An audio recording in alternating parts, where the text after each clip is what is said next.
This experiment demonstrates the key process in the aluminum industry, the dehydration of aluminum hydroxide. In industrial processing, the production of alumina relies on the high-temperature dehydration and decomposition of aluminum hydroxide. The efficiency of this dehydration process directly impacts critical product parameters, such as particle size and mechanical strength. Through this experiment, we will simulate an industrial dehydration environment and analyze the effects of various dehydrating agents on the product's residual moisture content, thereby providing an empirical basis for the optimization and improvement of industrial dehydration processes.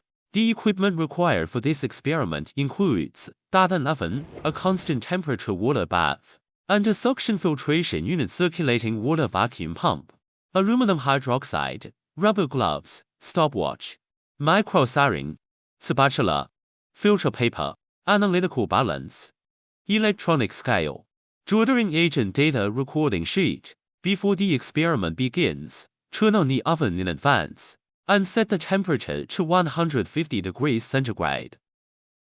Next, prepare an alkaline solution with a pH of 12. By weighing out 1,000 grams of water and 3 grams of caustic soda flakes, pour the weighed caustic soda flakes into a beaker and stir until thoroughly mixed. Then, use a pH meter to test the solution. A pH of approximately 12 is sufficient. Then, place the alkaline solution into a 90 degrees Celsius water bath and heat it while stirring. During heating, the dewatering agent required for the experiment can be taken simultaneously. The instrument required for this purpose is a microsiring. Normally, 20 microliters need to be sampled. The blank control bottle does not require the addition of a dewatering agent. At the beginning of the experiment, place the beaker on an electronic balance, tare it, and add 50 g of aluminum hydroxide using a spatula. Then, add the preheated alkaline solution, stir until thoroughly mixed, and tare the balance once again. Carefully and slowly pour 250 grams of alkaline solution into the beaker. Remove the beaker, stir until thoroughly mixed. Add the previously 20 liters of dewatering agent and stir thoroughly once again.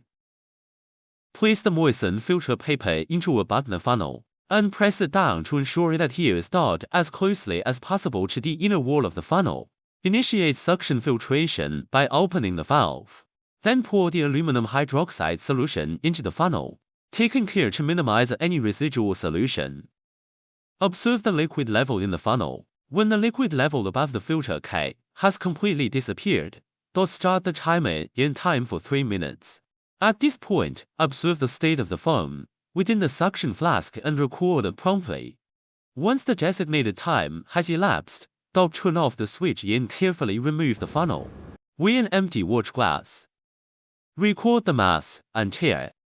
Upon gently breaking it apart with a spatula, the aluminum hydroxide following suction filtration appears relatively loose and dry, indicating that the dewatering agent was highly effective.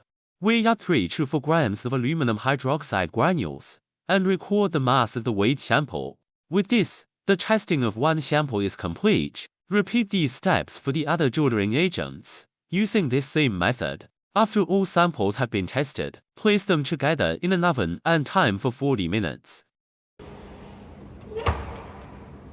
After 40 minutes, put on rubber gloves and remove the tray, taking care to avoid burns. Weigh the dried watch glasses sequentially and record the measurements in the table. Upon completion of the experiment, we will obtain a comprehensive data sheet documenting the performance of the dewatering agent.